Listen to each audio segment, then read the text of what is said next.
রাজ্যসভায় উদ্ধার টাকার বান্ডেল। রাজ্যসভায় কংগ্রেস সাংসদের সিটের নিচে উদ্ধার টাকার বান্ডেল, তুমুল হইচই। কংগ্রেস সাংসদের আসনে টাকার বান্ডেল রাজ্যসভায়। 222 নম্বর সিটের নিচ থেকে নোটের বান্ডেল উদ্ধার। কংগ্রেস সাংসদ অভিষেক মনু সিংভির আসনের নিচে উদ্ধার তারা নোট। বাজেয়াপ্ত টাকা তদন্তের নির্দেশ ধনখড়ের, অধিবেশনে বাদানুবাদ। তেলেঙ্গানার কংগ্রেস সাংসদ অভিষেক মনু সিংভির জন্য নির্দিষ্ট আসন থেকে টাকার বান্ডিল উদ্ধার হয়েছে। শোরগোল ফেলে দেওয়া খবর রাজ্যসভায় উদ্ধার টাকার বান্ডিল, তুমুল শোরগোল সংসদে। জানা গিয়েছে কংগ্রেস সাংসদ অভিষেক মনু সিংভির সিটের নিচ থেকে টাকার বান্ডিল মিলেছে। এরপরেই তুমুল হইচই শুরু হয়ে যায়। তদন্তের দাবি জানিয়ে সুর চড়িয়েছে বিজেপি। জানা গিয়েছে আজ শুক্রবার সংসদের শীতকালীন অধিবেশন চলাকালীন শুক্রবার রাজ্যসভার চেয়ারম্যান তথা উপরাষ্ট্রপতি জগদীপ ধনখড় বলেন, বৃহস্পতিবার অধিবেশন শেষে রুটিন মাফিক অন্তর্ঘাত বিরোধী তল্লাশি চলছিল সংসদের ভেতরে। সেই সময়ে নিরাপত্তা রক্ষীরা 222 নম্বর আসনের নিচে থেকে নোটের বান্ডিল উদ্ধার হয়েছে।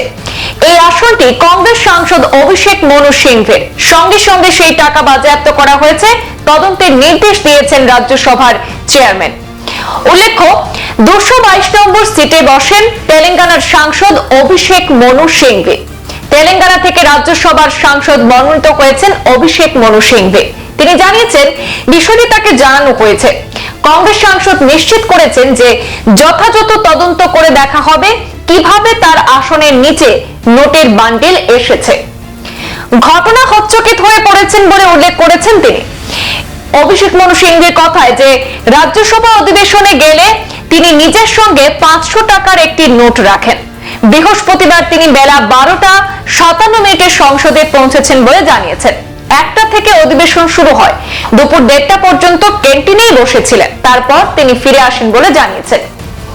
এদিকে বিজেপির সর্বভারতীয় সভাপতি জেপি নাড্ডা তিনি বলেছেন, ঘটনাটি গুরুতর।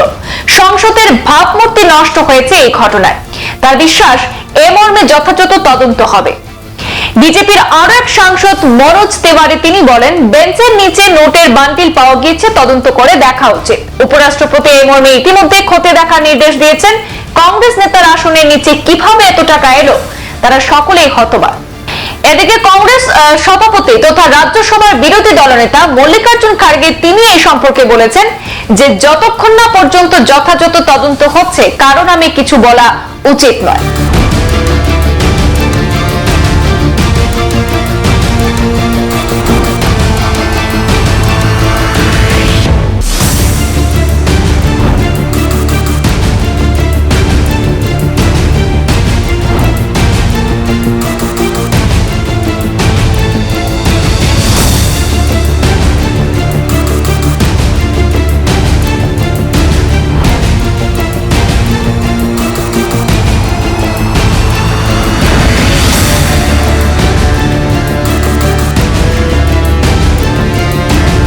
সংবাদ এ পর্যন্তই। ফিরছি পরবর্তী অন্যান্য আপডেট নিয়ে, সাথে থাকুন।